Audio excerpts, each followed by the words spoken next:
Hello, today I'm reviewing the Zowie EC2-C.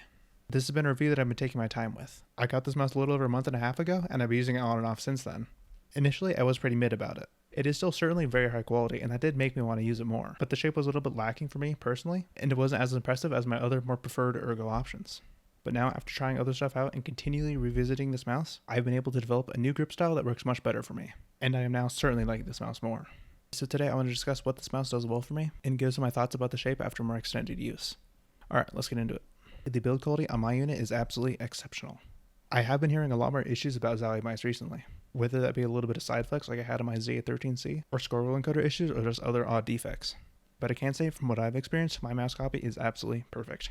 It feels very high quality and is absolutely premium feeling. And like I said earlier, it felt so good that it did actually make me want to use it and put in the time to learn the shape.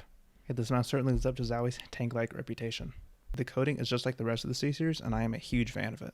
It is rubberized and feels very grippy in hand, although this rubberization does come with the downside of it picking up oils and sweat very easily. Zowie mice start to look absolutely disgusting after extended use, and it is nearly impossible to keep them clean looking. This is certainly a trade-off, and I personally am annoyed by it, but I do think it is absolutely worth it for how grippy the coating feels. And now the cable, again, just like the rest of the C series. It is very flexible, but this flexibility does come with floppiness. If you don't have proper cable management, you definitely will notice it swinging around, and sometimes you can end up running it over. But if you do well to limit slack, I don't think you should have any issues with this cord in the game. I know that a lot of people are huge fans of wireless, and after using the G303 a lot recently, I definitely can see the upsides. But I was able to adapt to these high quality stock cables very easily, and I do not think that this should affect your performance at all. It is a perfectly fine cable. The clicks on the other hand are just pretty meh. They do feel good in game, and I've never actually had any issues with them, but they certainly do not have the most premium feel. This is because they have a lot of pre and post travel. It is seriously crazy how long these clicks travel. The throw distance is massive. This to me ends up making them feel a little bit spongy. They don't have that tight, crisp, responsive feel that I would like out of a click, but they are still fairly lightly tensioned, and the actual tactile bump of the switch actuation is pretty noticeable. So they definitely aren't the most horrid clicks I've ever felt. Still though, I would greatly prefer if they were less spongy and designed to feel a little bit more crisp. And now the side buttons, they're actually pretty solid. Unlike the main clicks, these are pretty crisp and have very little pre and post travel. However, they are somewhat stiff and require a decent amount of force to actuate. Plus, the actual tactile bump is a little bit hollow feeling. So overall, they aren't very satisfying despite how crisp they feel. Still though, I've certainly felt much worse, and these are very usable in game. Alright, now onto the scroll wheel. This is pretty easily my personal favorite scroll on any mouse. Just like all other Zowie scroll wheels, it has a great amount of tactility and very well-defined steps. But its design is actually a little bit different than the other C-series scroll wheels. You can see here that the outer texture of the wheel is a little bit different. The EC2-C is more rubberized and has these little indents on it, while all the other C-series mice have a little bit more of a plastic feel and these nice, very defined ridges. This isn't just a cosmetic difference though, and this wheel does actually feel different than the other options. I feel that it's a lot lighter and a little bit more bouncy in comparison. It is not as stiffly tensioned and much easier to scroll. And the steps, also defined, aren't quite as chunky and a little bit more snappy feeling. You can actually hear the difference too. Here's the EC2-C. And now the EC2-C as a stand-in for the other C-series options.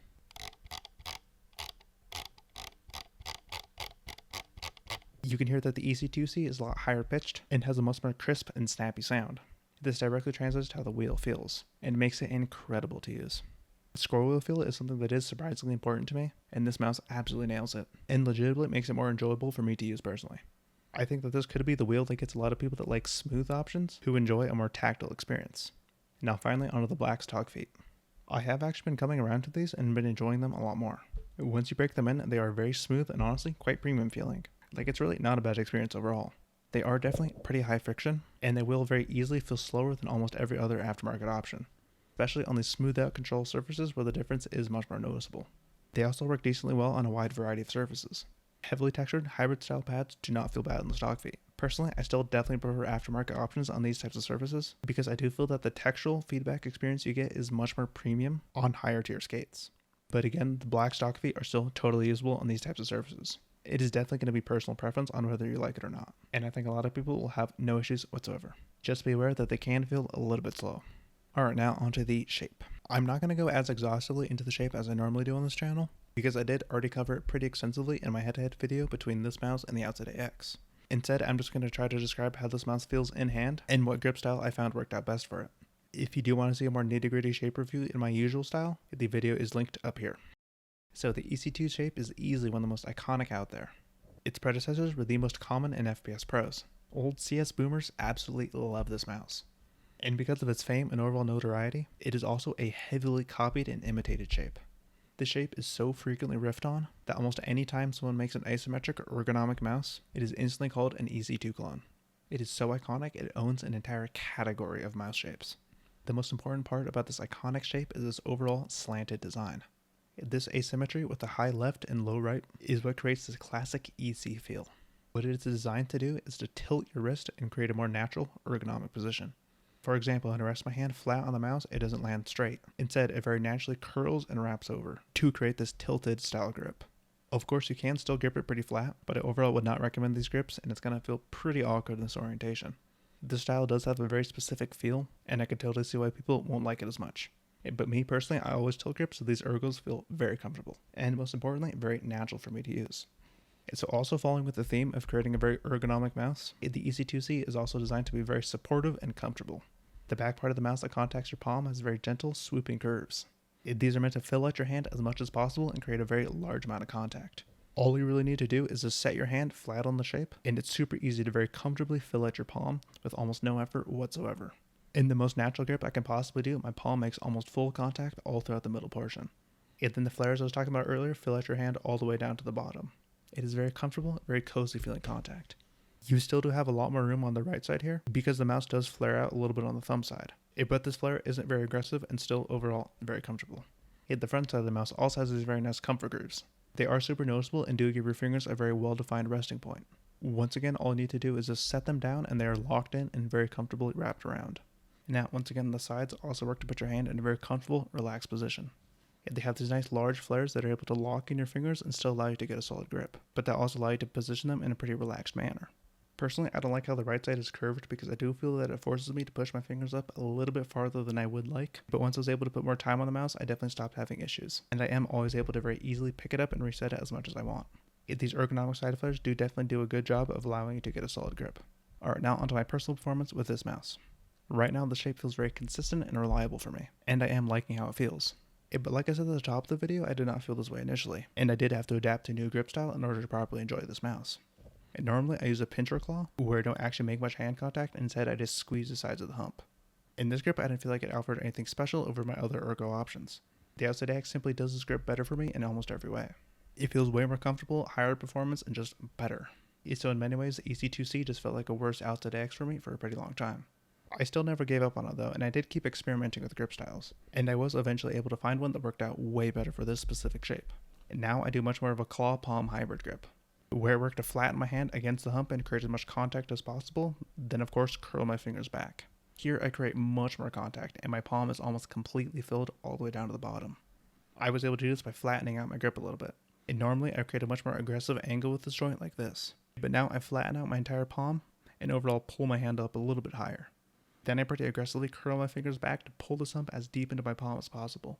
Because of this, I am pretty highly tensioned, and this is certainly not a very relaxed grip. I don't quite get that nice cozy feeling of a very relaxed grip that most people would get on the EC2. But I do feel that when I am able to very aggressively pull this hump into my hand, I am rewarded with a very high amount of support and stability that I do feel is worth the trade-off. With this grip, I feel that I'm able to create a lot of consistency in my gameplay by removing most of my unwanted movements and jitters. The mouse is completely locked into my palm, and I have near perfect stability in all wrist and arm motions. It absolutely does not move at all in my hand, and I just get pure wrist and arm motions. It is super locked in and super stable. And it is because of this removal of jitters and inconsistencies that I can definitely see why this was such a popular esports mouse for such a long time. When you are able to create this much palm contact, it does create very consistent and very reliable performances over a long period of time. And this ruthless consistency is what is absolutely key to improvement and performing at your best. When the mouse choice you have is so reliable and so consistent, you can very easily change variables in your gameplay and instantly see the effects that they have on your overall performance. I've already touched on this concept before in previous videos, and I'll probably keep reiterating it in future ones, because it is something that I absolutely believe in. Getting very consistent and reliable performances is absolutely key to long-term improvement. You need to have replicatable results to be able to identify where you need to improve, and to also see the proper results of these adjustments that you are making.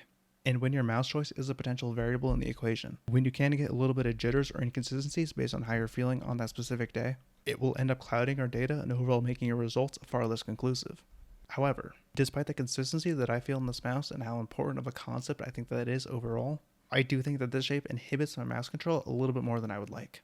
In this new claw palm hybrid I have, I absolutely cannot use my fingers whatsoever to aim.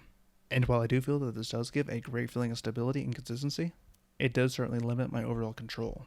And also just leads to this mouse feeling a little bit less comfortable and more non-standard for my personal preferences. And normally I float my grip a lot more in my pincher style claw grip like I was talking about earlier. Here, since I have so much room in my inner palm area, I have a much higher range of motion on my fingers and I use them a lot for my mouse control. The vast majority of my mouse movement still does come from my wrist and arm, but all my fine point correction aim is entirely my fingers. And utilizing them to aim is very important for me to feel precise. So when I'm not able to use these inner hand motions on a mouse, it does make it feel a little bit limiting. For example, I did notice I have to use lower sensitivities overall on this mouse. I didn't have to drop it that much, but I did certainly notice that high sensitivities were a no-go, because I just do not have the level of precision to make those work on this specific shape. So overall, the feeling of the mouse restricting my inner hand motions, it does certainly hold it back a little bit, and prevents it from being a go-to option for me in the future. I very highly value this feeling of precise inner hand finger motions, and the moment I switch to another shape, I just feel so much more locked in and precise. My aim may not actually be better overall, because once again, I am super consistent on the shape, but I just don't get that feeling that I want out of a mouse. In shapes that are much less clunky and give me much more of an ability to make these small inner hand motions are much more my style and what I am far more comfortable on. Any mouse that I would main would absolutely have to allow me to make these motions properly. So a shape like the EC2-C could be nothing more than a secondary for me personally, but I can still appreciate what it does well, so it's not a bad secondary by any means.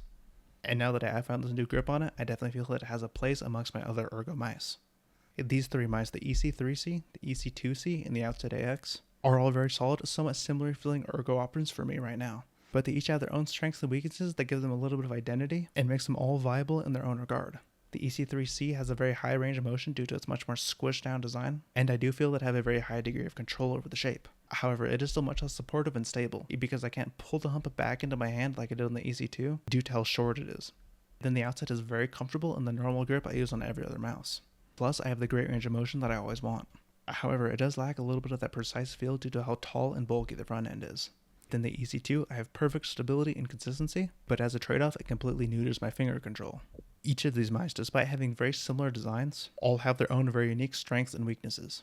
I think it would be definitely cool if I could find a perfect Ergo that does combine a little bit of everything that I like about these shapes. But right now, I am pretty satisfied, because right now I do have a very solid lineup of pretty similar yet still highly distinct mice that I all enjoy using. Alright, thank you for watching. See you in the next one.